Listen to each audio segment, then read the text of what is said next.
అసెంబ్లీలో కులాల గురించి మాట్లాడుతున్నారు. పవన్ కళ్యాణ్ గారు కులాల గురించి మాట్లాడుతున్నారు. దాని గురించి పవన్ కళ్యాణ్ ఇప్పుడు వ్యక్తిని మంచివారు ఎవరైతే వాళ్ళు నమ్మాడండి. పవన్ కళ్యాణ్ చంద్రబాబు నాయుడు మీద ఆయన నమ్మకం ఉన్నది. చంద్రబాబు నాయుడు వల్ల ప్రజలు బాగుపడతారు, ప్రజలు మేలు జరుగుతుందని ఆయన చంద్రబాబు నాయుడు నమ్మినాడు. ఎవరు? పవన్ కళ్యాణ్.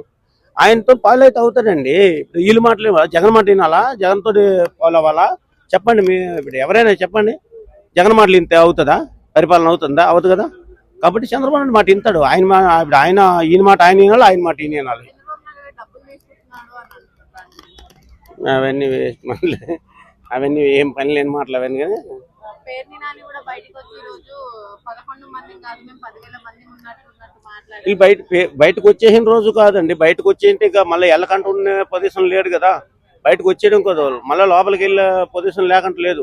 ఎందుకంటే అందరూ ఇంచుమించు వాళ్ళ భయ్యాలు ఏంటంటే ఒక్కొక్కరిని ఇట్లా పెడుతున్నారు కదా. లాస్ట్కి 2028 వచ్చే లోపు వీళ్ళకి నాయకత్వాలు ఉంటాయో ఉండవు అనేది వాళ్ళకి భయం. వైసీపీ వాళ్ళు కొందరు ఉండరు, కొందరు ఉంటారు, కొందరు మారిపోతారు.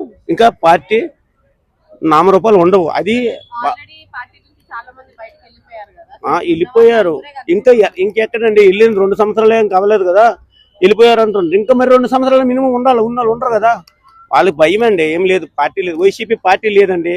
కావాలంటే జగన్మోహన్ రెడ్డి ఏం చేయాలంటే ఏ కాంగ్రెస్లో అందులో వీళ్ళు నమ్మ చేసుకోవాలా అంతవరకు ఉంటుందండి.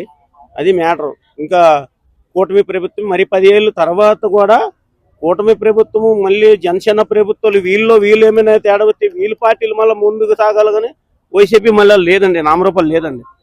అది నామరూపం లేదు. కాంగ్రెస్ ఎట్లా ఉంది ఇప్పుడు? ఏపీలో కాంగ్రెస్ ఎలా ఉందో వైసీపీ సేమ్ ఖచ్చితంగా అదే వస్తుంది. 2034 కల్లా వైసీపీ పార్టీ ఏమి ఉండదండి.